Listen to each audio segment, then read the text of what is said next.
Hey, Run Try Bike community. Welcome to the 123rd episode of the Run Try Bike Fireside Chat, part of the Everyday Athlete Podcast Network. For those of you who are joining us for the first time, the Everyday Podcast Network is a network comprised of 7 shows, including Beyond the Finish Line with Joe Harden, Running Tales with Craig Lewis, What's in Your Earbuds with Joe Harden and Om Gandhi. We also have Food Fight Friday with Adam Lee of Community Trail Running and myself, talking about foods that we are presenting to each other and what we would eat, toss, or carry while we're there. As a matter of fact, our next show is coming up on Thursday, August 29th at 2 p.m. Pacific time, and you can watch it live on Instagram, Facebook, X, YouTube, or LinkedIn. You can catch each of these shows wherever you get your podcasts, including Apple, Spotify, Amazon Music, YouTube Music, and iHeartRadio. And while you're there, don't forget to subscribe, rate, and review. Today, I'm going to be joined by Dr. Paige Roberts of Roberts Neuro Training. Paige is a Colorado native living in Los Angeles who competed in sports in high school and college. She also competes today as well as helps athletes through Performance Neuro Training, her business. We're going to discuss how she got into neuro training, how it helped her, and how it can help you as an endurance sports athlete. So without further ado, let's welcome Paige Roberts to the show. Hey, Paige, Hi, how are you? excellent. How are you? I am fantastic. Thank you so much for taking time out of your day to join us. I know how busy you must be. Yeah, it's a pleasure, and I'm certainly grateful to get to share. Absolutely. And for those of you who are watching the show, Paige also has an article on our website that you can check out at runtrymag.com. We'll also have another one later or we're not in September yet. So we'll have one in September, and then we'll have another one in October as well for you to check out and read. So let's get started, Paige. I want to know a little bit more about you so that our audience can get engaged with you and what you're talking about. So how did you get involved in neuro training? What was the catalyst to get you there? Oh man, I've always loved sports. I loved endurance sports. I was a swimmer and runner and downhill skier and climber, rafter, all the extreme stuff that you do in the mountains in Colorado. And so I went on to study exercise science, and I was very set on getting to train or be like a sports med doctor or something within sports. And then I started working in a hospital and pursuing the master's of exercise science. And I really started to realize that a lot of the issues that individuals had physically were actually mental. And so then I started getting into like understanding the brain and understanding trauma. And so for my personal experience, I'd had a lot of stress fractures and I had some head injuries. And so I actually went and saw a clinical social worker who was doing this altered state trauma reprocessing technique. And it was really beneficial for me. So then I went down the track of getting my master's in social work so that I could do the same technique. And about the time that I was finishing up with grad school, my dad passed away from cancer, and I had left my job at the Department of Human Services. And, I felt kind of young and all of that to kind of start my own practice. And, but I had another athlete friend complete suicide because my first friend, it was like 10 years later, he was the quarterback at our football team at Colorado Mesa University.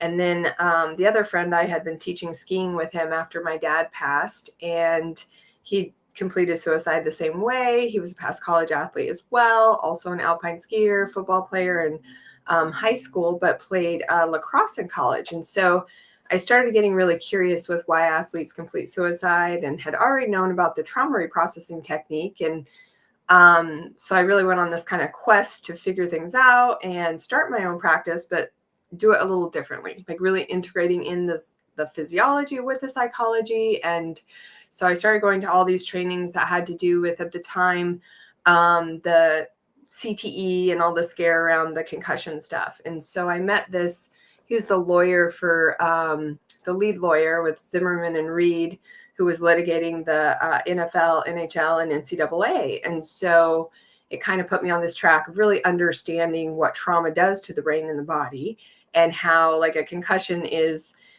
the max. It's like the worst of the worst when we talk about trauma to the body, because it's a mental and physical, and of course the brain. And so I started looking at other techniques at the time, and I got directed into the photobiomodulation light therapy concurrently that actually like detoxes the brain and stimulates the mitochondria, to increase the number and size and actually heal the brain. And then I got pushed into the direction. It was he was the team doc for the U.S. ski team for years, but also for the Colorado Avalanche out of Boulder, Colorado. And he was doing these QEEG brain scans, which you could actually see then what trauma was doing to the nervous system. And so that's where it all kind of started. And I've been doing it almost 12 years now. And yeah, so that's where Performance Neuro Training came from. It's amazing. So let me ask you this. There seems to be a very personal connection between you and what you're studying to help others. Do you think if you didn't have that personal connection, you'd be as passionate about what you're doing as you are?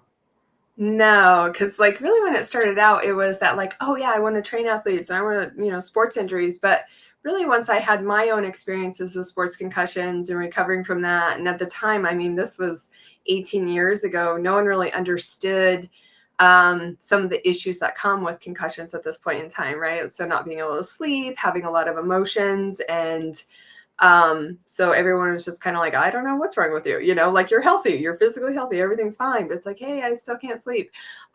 So there was that component, and then of course just really trying to figure out why high performers do complete suicide.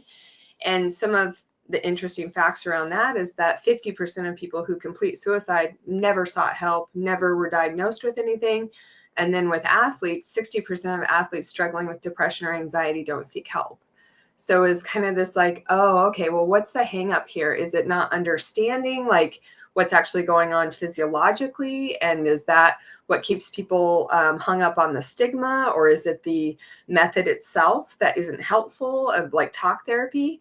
And so it's kind of like a, combined, all of that combined is what really prevents athletes from seeking help. So really trying to put the neuroscience to what's actually going on when we endure trauma, and that it's really just, deconditioning the maladaptation and then conditioning the brain or training the brain to get back to its optimal state before any of the trauma or the sports injuries occurred.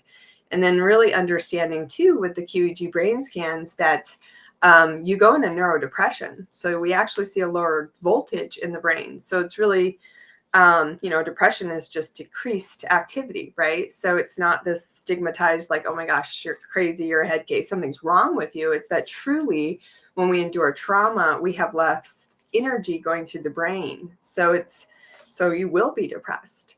And when there's an up, there's a down. So it's the really big beta theta ratio, as we'd say brainwave wise, where you're up and super anxious, down, depressed, up, super anxious, down, depressed. And so we want to bring that back down to where you were prior to any of these things occurring, which is your alpha brainwave or flow state, essentially. You're talking a lot about trauma, and you mentioned the NFL and CTE, and so I keep going back to physical trauma, right? Mm-hmm. Concussions, getting hit and tackled in football, heading a soccer ball, getting checked in hockey, things like that.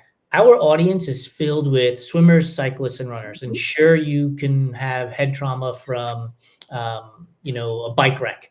But how does the what you're studying and what you're working on, how would that be applied to endurance sports athletes like our audience? Well, so it's quite interesting. So there's this MD neurologist, Dr. Roberts, who was out of Boulder, and he worked at this head injury clinic for his entire career.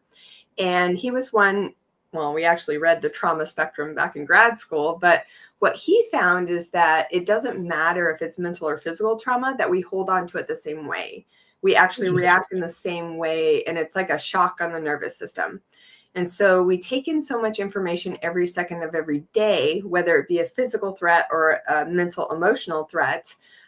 We just freeze for a moment, it gets stored in our nervous system, and we reset our homeostasis to a more activated hypervigilant state out of preparation of that happening again.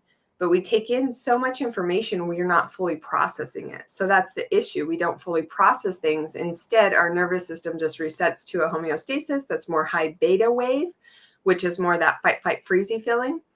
And so it doesn't matter if it's mental or physical, we store it the same way. So that's what's really interesting when we start looking at people's adverse childhood experiences, generational trauma, A lot of trauma that begins before the age of 12, because before the age of 12, we don't make beta waves. So we don't even have any ability to make sense of and process experience and store it accordingly and be able to tell ourselves like, oh yeah, it was okay. That baseball didn't hit me in the head. You actually have a stronger survival response and frozen response or shock response. So it's really going back through is what you do is you go back through in an altered state and reprocess these experiences so that your nervous system resets again and goes back down to more a calmer, calm, cool, collected, competent, composed, like parasympathetic nervous system state, more theta waves. So you're staying in that alpha flow, not sympathetic nervous system state trauma response.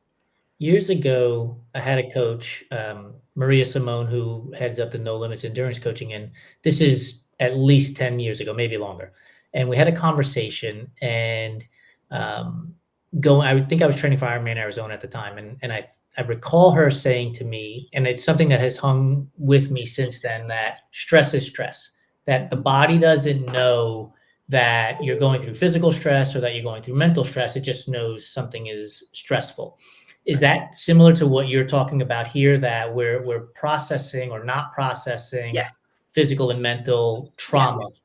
So, with the stress component, if we're framing it that way, it is that we produce cortisol. So, our brain has a little tiny pea sized organ in it called the amygdala. And so, mental or physical stress, it's triggered, and then it triggers the adrenals to produce cortisol. So, no matter what, we're producing that free radical cortisol, which is not healthy for us. And then it actually makes us more susceptible to cellular death and damage the more cortisol we have. And then we start talking about the more, so if you produce cortisol in a car accident or you see a car accident, because actually observing secondary trauma and so on, we react the same way. It's how we're encoded as humans, is that if someone else goes through something, we actually will have a trauma response as well, or stress response as well. But what happens then when we are storing the information that we're consuming every second of every day, it's as much as a encyclopedia every second of every day.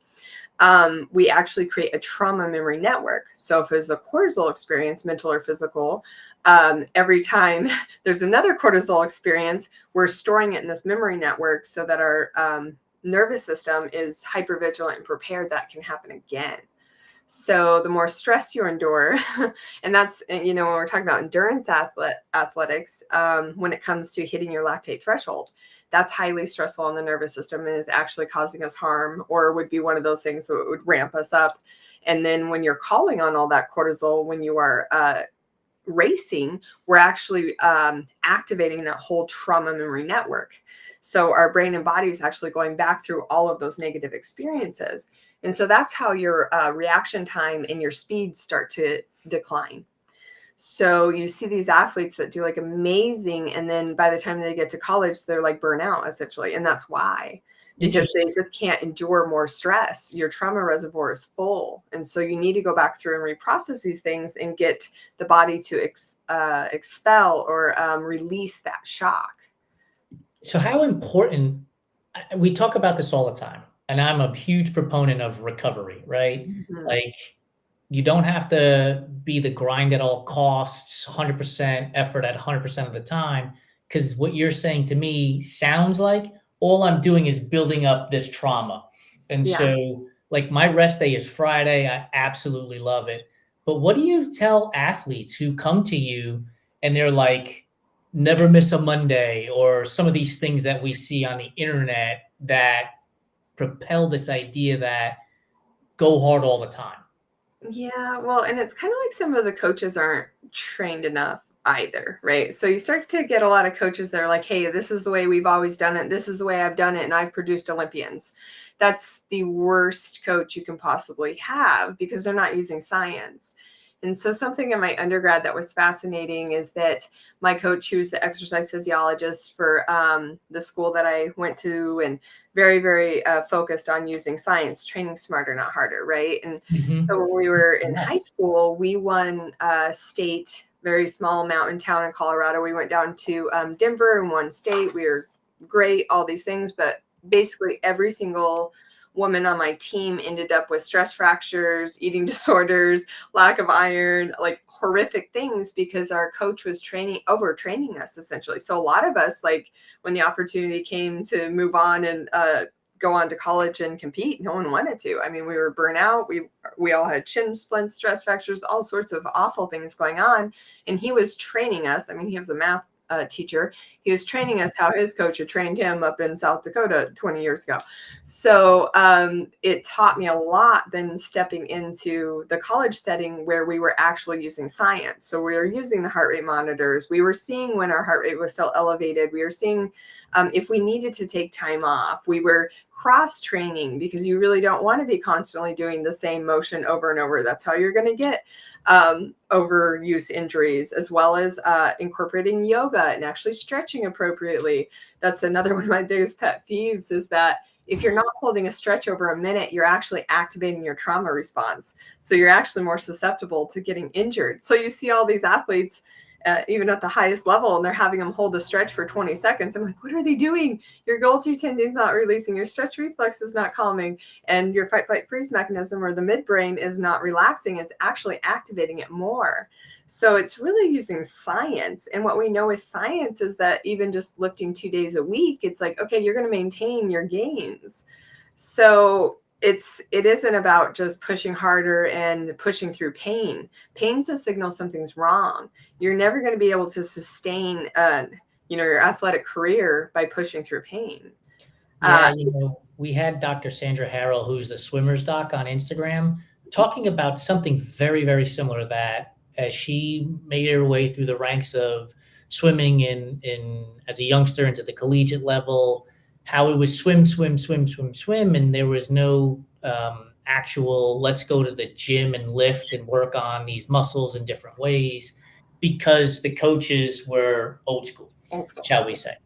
And so I want to ask you, like, how do you combat that? Like, how do you, Dr. Paige Roberts, combat the educational part in teaching people? Because nowadays you're not just going up against this idea of, well, this is how I did it 20 years ago, and so this is how we're going to do it today. But you're also now going up against the hackers, shall we say, right? Hack your way to success, hack your way to fitness, do these 7 things and you'll be super fit before you know it. We all know that that's not how you get there. You got to put the time in. You've got to eat right. You got to sleep. There's no hacking your way to success. So how do you combat all of these different things that are out there? Talking about the literature and the science. I mean, you're going to find every single thing that you want to on Instagram or the internet, but it's really pulling peer-reviewed studies and talking about what is reality. Right. Well, people aren't going to do that, right? So how do you take that peer-reviewed study that's probably 60, 70, 80 pages and make it so that the everyday athlete is like, I've got 10 seconds to focus on what Dr. Paige Roberts is saying? Like, how do you do that? Well, dispelling a little, like, okay, yeah, well, your coach, how far did your coach make it to sometimes? So, I mean, there's certainly looking at that and the reality of that, because you get a lot of coaches that didn't make it to a certain level. And it's kind of talking about the psychology of the push you down so you come back harder. And like, I'm going to treat you worse because you have talent. Like, none of that is reality. But yeah, just talking about the science of it and really talking about how no athlete's way to success is going to be the way that you're going to get to success. Everyone's journey is unique to them and their talents and their gifts, their body composition. I mean, even to the point of how many slow twitch, fast twitch muscle fibers someone has in certain areas of their body, how they feel when they're competing and performing.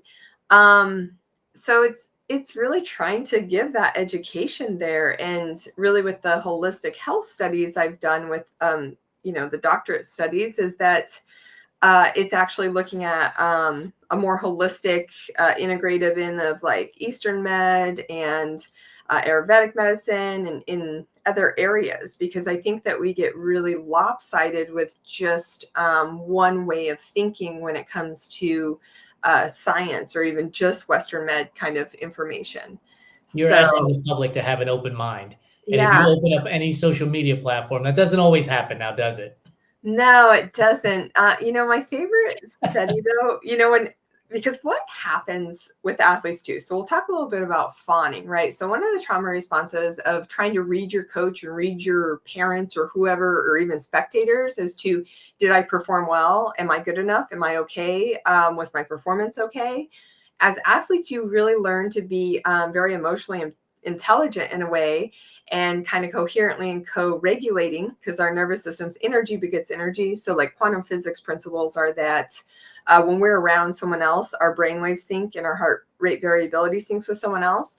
So athletes get really good at being able to sense all the way from the middle of the baseball field if their coach is okay, right? If they're happy, if they're sad, if they're mad, and then that's going to dictate how they feel.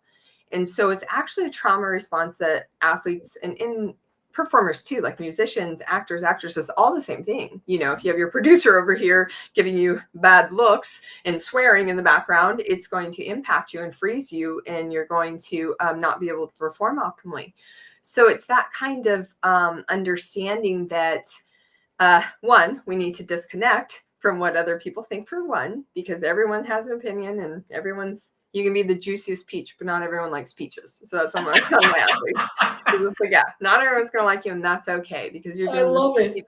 Yeah, but it's like negativity, actually, we emit positive ions when we're being negative, which is bad for us. We want negative ions. Negative ions come from being on the beach, water, positive affirmations, nature, all these really healing things for us on the atom level. And but positivity, we emit negative ions, which are good for us. And you see this when you take the plant study, where you take one plant and there's all these negative things being played on a loudspeaker, and then you have the plant where there's positive things being said. Well, the plant is going to thrive with the positive. The plant is going to die with the negative. And so that's one of my favorite, like, basic things to talk to an athlete about, because over time, they're always looking for this criticism, because the coaches are saying bad stuff makes you better. Well, there's an aspect of neuromuscular technique, right? There's an aspect of actually executing and being able to play the sport and do what you need to do. But at a certain point in time, all that negativity is never going to make you better. That's just not how we work. And so it's actually them then start turning on themselves and constantly are out there. By about college is where I see this, late high school, college, of where they're just constantly picking themselves apart. So that negative self-talk thing starts. And it's just like, oh my gosh, so you start from this negative, then you're hurting your own self cellularly. And we say you're traumatizing your own brainstem, because all the negative things you're telling yourself are causing that trauma response, just like if someone negative was telling you that, or that mental stress and trauma. So we want to flip that around and give ourselves compliments all day. As goofy as it sounds, it actually works. And it actually is what we need on an atom level and a cellular level and a nervous system health level. So it's like the positive is what we need to be doing. But there's this other component of like that toxic positivity. Yeah. And what that looks like is discounting emotions and discounting experience. So there's this line where it's like, hey, we need to go back through the negative things and fully access what emotions were felt in that moment when that negative thing happened, where we're feeling it in our body and holding it in that fascia network. Because our fascia neural network, the fascia that holds the muscles, it's actually an emotional network. And so this is why, like, oftentimes people, you can have an emotional response when someone's giving you a massage, or you're working with a physical therapist and something's not getting better. It's because you're holding on to an emotion that's associated with that tautness in the fascia, which we know, it's Dr. Bruce Davis. I did some research with him up in Seattle, and that when we endure trauma, our fascia actually tightens, the dural motor sheath around the brain and the spine, and we go into like a torsion fighter stance. And so your range of motion is decreased. So that's all emotional. That's all midbrain. It's funny that you bring up toxic positivity, because I've had conversations in the past. Like, I am a positive person. That doesn't mean I don't get upset. Doesn't mean I don't get angry. Doesn't mean I don't get stressed. But I'm a positive person, and I want to cheer. And I thought to myself, what is the public's perception? Are they going to perceive me as being toxically positive? And then I realized I can't worry about their perception of me. That's on them to figure out. I can't worry about them figuring it out, because otherwise I'm just going to get stressed and anxious, and I'm just going to continue to be a cheerleader and continue to root for people. And what I've seen is the positivity come back as opposed to the negative, right? Which is really cool, because now, like, I want to go do more. I want to help more people. I want to cheer louder for people. And I think that has really, really helped. So I appreciate you bringing up toxic positivity. And I want to bring one other thing up. Mm-hmm.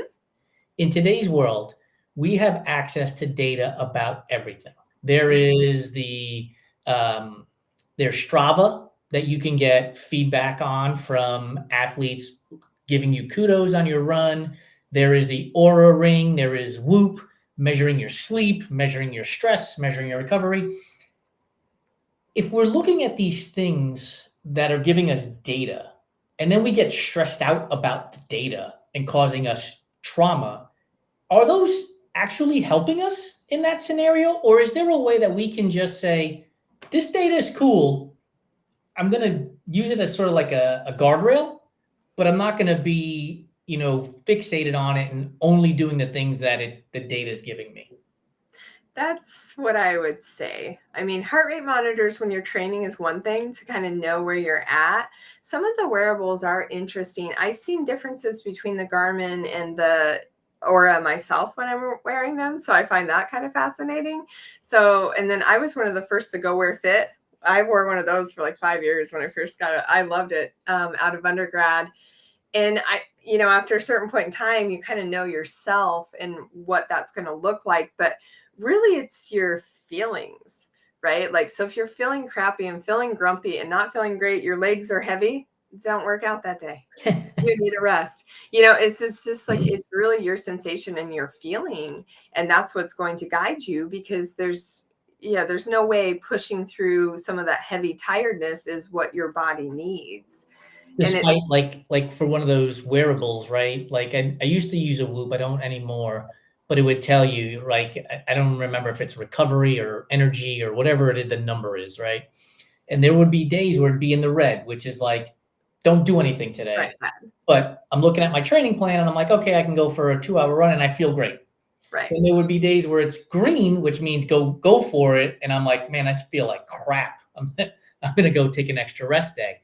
And so again, I think these things have to be taken with a grain of salt, shall we say, where it's good for guidance, but you can't become fixated on it. Otherwise, I would say you've got me fixated on this idea of mental stress and just accumulating that trauma.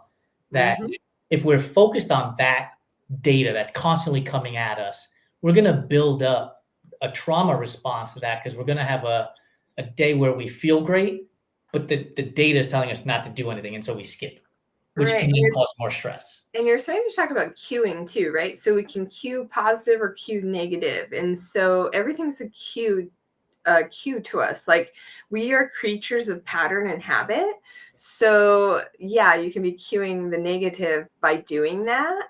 And it's interesting because, when we talk in more kind of on the toxic positivity component of things, avoiding feelings and avoiding negative things and processing them and making sense of them is actually going to be what makes you more negative in life. You're going to start viewing things more negative, because we know that the more processing you do, when you go through these reprocessing, desensitization techniques, it increases the energy to the hippocampus and it decreases the energy to the amygdala. So it actually calms that cortisol. So you start to view things more positively if you actually are mindful and allow for full processing of emotions, ironically, right? So the hippocampus is kind of like, it's like a movie projector in your brain. So when you're taking in the frequency information with your eyes or all of your senses, it's actually showing the experience inside your brain. That's how you're processing it. And so the greater the energy to the hippocampus, the more positive you're going to be viewing things. So it's really interesting. So the less energy, it's going to go straight in. Cortisol, bad. This is like other bad experiences. Therefore, we are going to ramp up cortisol, hypervigilance, fight, flight, freeze, suspect, negativity, believing the worst in people. I mean, it's really interesting how our brain begins to create our own reality in that way. And so that's why you see individuals that have had a lot of trauma end up utilizing a lot of substances and become addicts and so on, because they're perceiving their reality is just so uncomfortable and so overwhelming all of the time. So it's really interesting because, and I'll give you the example, and just for people out there, someone cuts you off in traffic. Instead of going, oh my gosh, that person's a blah, blah, blah, blah, blah, blah, blah, and getting angry, instead, I want you to go back into your body. I want you to sit in that activation, heart racing, and sit there, go, wow, that was scary. It could have caused a wreck. That would have been bad for me. Oh, I'm just going to allow for this scary feeling. I'm going to notice it and access it in my body and let it work its way through. And that's just what we're talking about here when we're talking about processing experience and processing, negative experience like that. It's really that simple. That's a great example, and I'll give you another one. So earlier today, I had a 40-minute run on the schedule. From step one, I was like, this is not going to be a good run. Like, I just knew it, right? And I went through the process. I finished my run, and when I was done, I thought about what was it that caused this to be a bad run. And I realized, one, nutritionally, I ate like 3 or 4 hours beforehand and hadn't eaten up until that point again. And essentially, I wouldn't say it was fasted, but fasted, shall we say. And then I also know that we have a really important call as a company coming up in 2 days. And so that stress has been sitting there.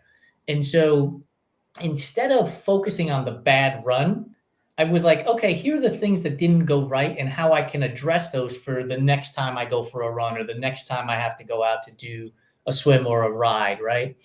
And able to turn the page. Mm-hmm. As opposed to fixating on, oh, it's such a bad run. I'm not as good of an athlete as I thought I was. My fitness isn't there.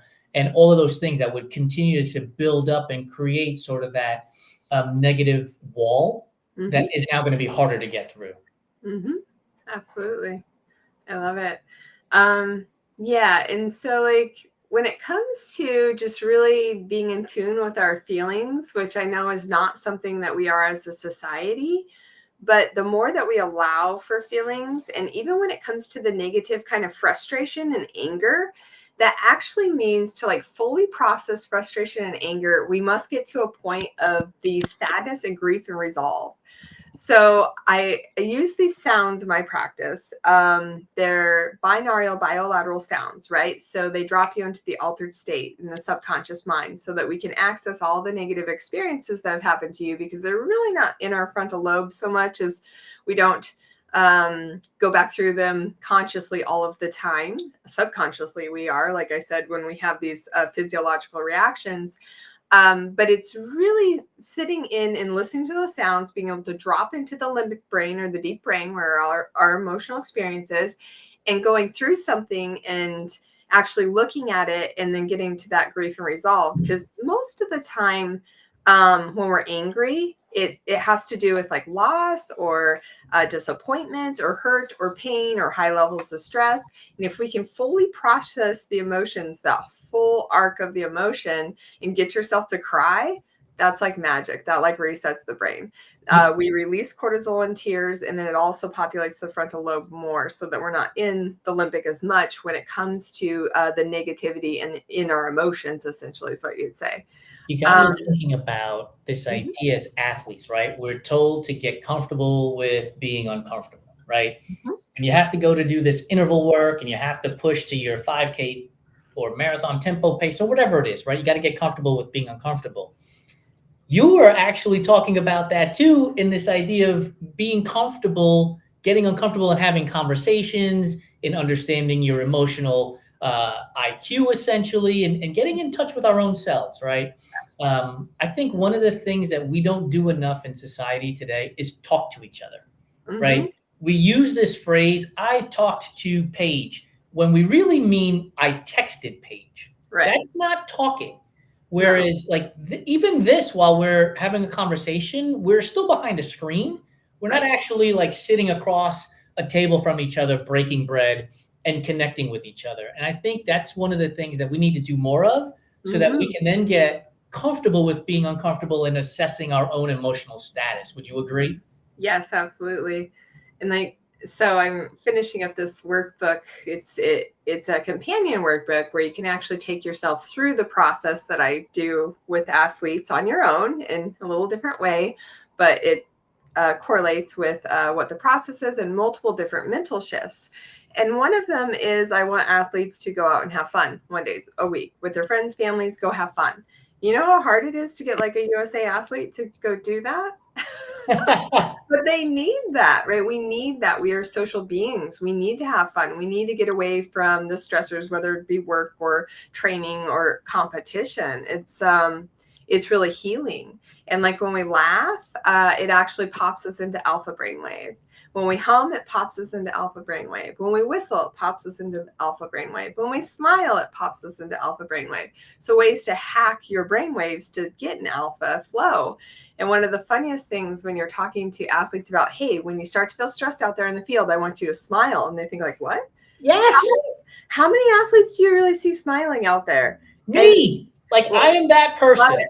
Like, I absolutely, I don't know anything about the science. The words doctor will never be in front of my name, but I can tell you this. When I'm in the midst of a 100-mile race, or even when I was racing Cocodona initially, 250 miles, like, I was like, you got to smile now, dude. Like, there's nobody else who gets this opportunity but you. Smile, and it just makes everything so much easier in that sense. And I guess the science tells me that I was doing it right. Yeah. I think it's also why, like, when I pass people, whether I'm on a bike or whether I'm running, like, I smile and I wave to them. It makes me feel better. I don't know how they're receiving it, but I hope that them seeing me smile and wave and say hi gives them a positive reaction to it. Yeah. Well, there's a lot of science on, you know, how we try to find a human characteristics in everything we look at. You know, like people look at a cloud like, oh, it's a smiling person or something. It's actually a cue again for our nervous system for safety. So when people are smiling, yes, it's a cue for safety. It's a, like I said, when we do this fawning, trying to mind read our coaches and see what they're going to do and their reaction, it's the same kind of thing. I mean, we're like investigators when it comes to safety in our environment. So it's actually like, yeah, a really positive thing to smile, and then that person feels safe. And there's just all sorts of stuff going on. And that's why I like the coaches that are very focused on some of the positivity when it comes to before a game. And they, you know, you see the silly things. Some of the coaches are like, okay, we're going to dance. We're going to listen to this music and we're going to laugh. And we're going to have a good time. And then you see like the other countries in the corner, like all angry and like the stoic face and stuff. It's like, that's not helping them any. That's not helping them at all with their competition. So my advice to any coaches out there, if they're listening, it's like, you need to take your athletes right before comps and you need to have some fun. You need to do some break dancing and laughing, giggling, smiling, and pushing up that energy to that alpha brainwave prior. I'll give you a story. I raced Ironman Louisville a number of years ago, maybe 2016.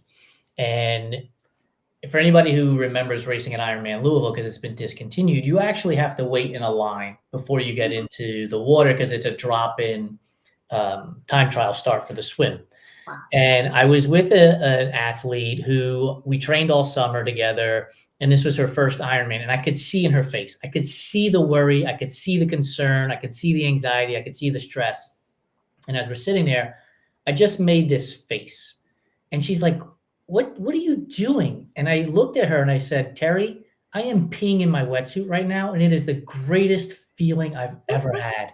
And that's exactly what her reaction was. She started laughing so hard, and she was like, thank you so much for breaking the tension. I feel so much better. I'm ready to race now. And I think that that's the point. Like, we as an endurance athletes, especially everyday athletes, we're not getting paid for this stuff. So don't be so hard on yourself. Like, let the stress go and have fun. Like, you get to do this. It's going to be a blast. Yes, it's going to be hard. Yes, it's going to take a long time, but you're going to figure out that you can do this stuff. Right. And that's all it matters. Whether you PR it, doesn't matter. Whether you come in, 152nd place, like, it doesn't matter. We're not getting paid for this stuff. So let's have some fun.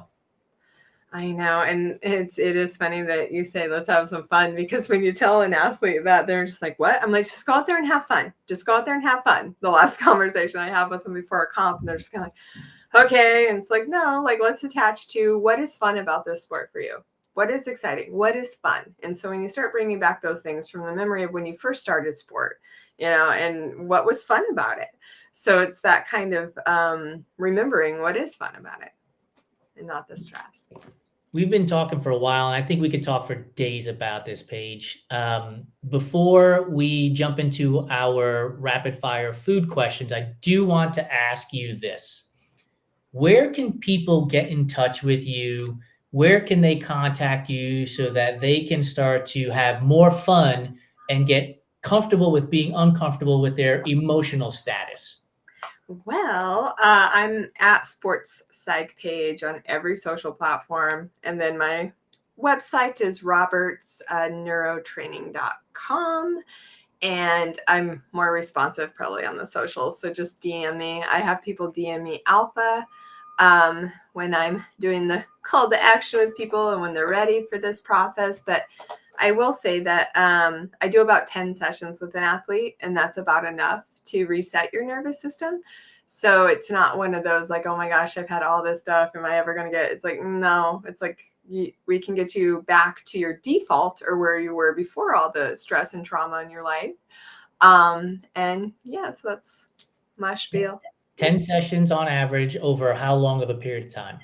We do weekly. I've been able to, if someone has a big comp coming up or something, we might do twice a week, but it really takes the nervous system about a week to integrate things in. And it is an altered state process, but there's sounds. And I have people, they're on my website and you can buy them on there. They're like $22. They go to the sound healer that's magnificent and could create them out in Maui.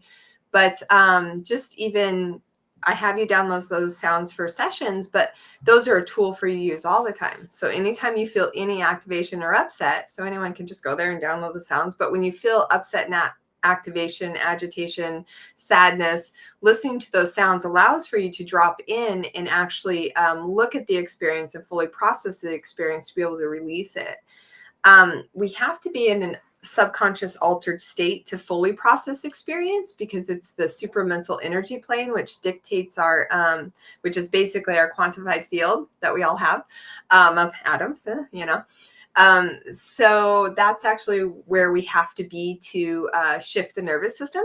And so that's why a lot of these psychedelic modalities like ketamine and ayahuasca and mushrooms and all those things are effective because it allows for that. But you can actually use sounds to get there. So you don't necessarily have to use substances to access these experiences and fully process them to allow for this positive outcome mentally and physically. And people can work with you virtually as well as in person? Yeah, I'm actually getting an in-person location here in I guess it's on the other side of the Santa Monica Mountains over by Calabasas at this point in time. But I have been doing the distance work for about 12 years now. So it's just as effective if you're not in the greater Los Angeles area. And I offer QEEG brain scans for the in-person. We do a assessment, then we do our sessions online if you're traveling, whatever, or live further out in LA, and then we'll do another assessment after 10 sessions. So you actually get to see how healthy your brain got, how more enhanced your reaction time is, and how much more voltage or beautiful energy flowing through your brain after you did all the hard work of the 10 sessions.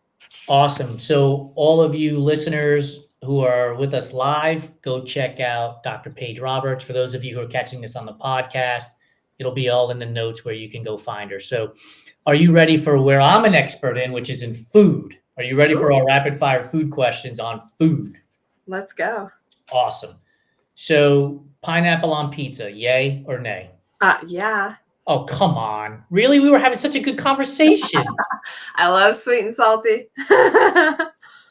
All right. So I will not block you, but I will put you in a timeout for 24 hours. Next up, are you a fan of Oreos? No. No? No Oreos whatsoever? Ever? Mm-hmm. That's the worst fat you can put in your body. I don't care. I only got one life to live, and I'm going to enjoy Oreos. Let me put it to you that way. It's okay. You burned enough fat. You're good. Licorice, red or black or none at all? Oh, black. Black. So you're an anise fan. You like that anise flavor. Yes. So are you a fan of like fennel salads then too? Oh yeah, sure. Fennel seeds is the anise. That's where the anise comes from. Peeps. Are Peeps a real candy or are they just marshmallow covered in glitter dust?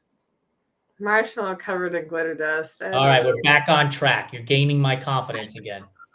Candy corn. Is candy corn a real candy or is it just earwax covered in sugar? It's just earwax covered in sugar. Yes! Peanut butter or nut butter if you have allergies. So do you go creamy or crunchy? Creamy. Creamy, really? Why? I just like creamy better. Are you a fan of peanut butter and jelly sandwiches? I will do peanut butter and jelly rice cake. I don't eat wheat. Oh, you don't eat wheat. Okay. No, Well, then no. this question won't work because you can't really cut a rice cake. It's just going to explode on you when you bite into it anyhow. Is a hot dog a sandwich or is it a taco? I would say a sandwich, but you don't need to be eating those things either, I man. eat hot dogs all the time. They are fantastic. And anybody who tells me not to, absolutely blocked and reported. Absolutely love hot dogs. When you're eating these things, just take some charcoal to bind some of the nastiness, and you'll be okay. I've been doing this stuff for 17 years. I'm 50 years old. I'm in perfect health. I'm not worried about eating Oreos and hot dogs. Trust But me. actually, being happy and exercising is why you are, because Yeah. other people, if they're not exercising, they're not going to sustain. The beauty is we are all an experiment of n equals 1. We are.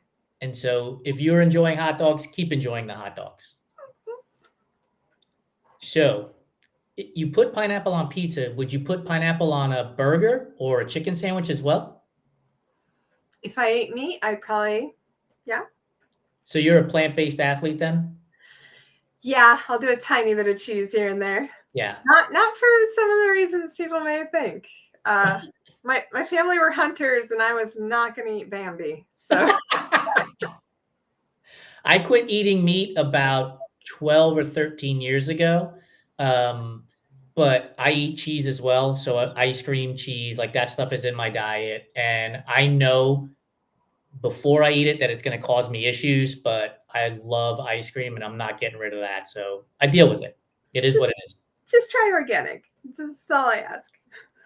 I don't worry about that stuff either. So we're coming up on fall. The people at Starbucks have already put out pumpkin spice. So are you a pumpkin spice or an apple cider person? Oh, apple cider would be yeah. Absolutely. I'm a huge apple cider fan. You can only eat one flavor for the rest of your life. Are you going savory or sweet? Oh my gosh. Probably sweet. Really? Yeah. Interesting. Why is that? I like my fruit. I eat a lot of fruit. I do. Yeah, nothing wrong with it. Chocolate chip cookie or oatmeal raisin cookie? Oatmeal raisin. Yes. That's a hot take in all honesty. Most people go right to chocolate chip. Oh, no, the cinnamon, yeah. Yeah. Oatmeal raisin's fantastic. My favorite cookie, as a matter of fact. You don't strike me as a Pop-Tarts person. Is that correct? No. Yeah. Pop-Tarts are awesome, people. Eat them. If you're carb loading, 68 grams of carbs. Enjoy them. You're going to go out and work it off anyway. Enjoy them. Annie's makes them, and those are organic. Favorite flavor of ice cream? It would be like not healthy ones, like the bubble gum or like Who cares about healthy ice cream? It's ice cream. Eat it. I know. It's like I'm like still a child. I like bubble gum or cotton candy.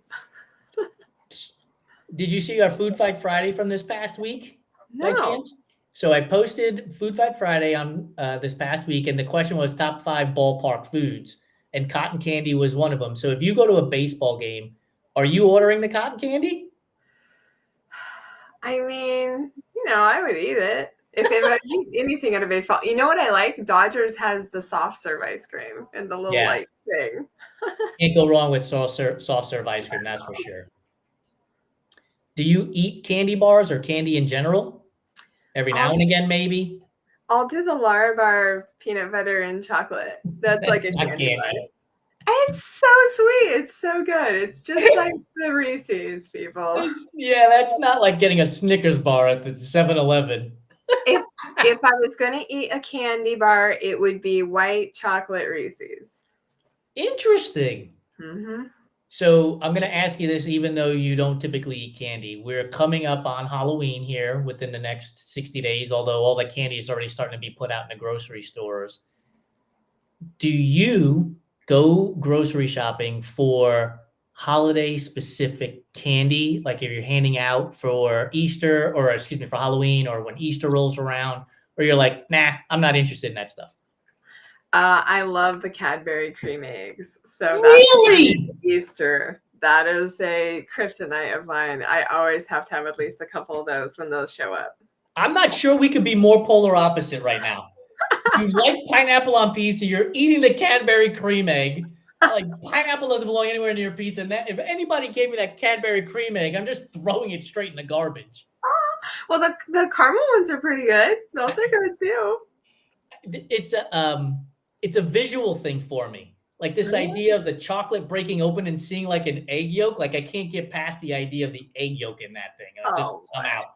I know, and I don't eat eggs. I'm actually allergic to them. I tried to eat eggs because the protein component back when, and then I was like, oh, I'm actually allergic. Isn't that interesting? That is interesting.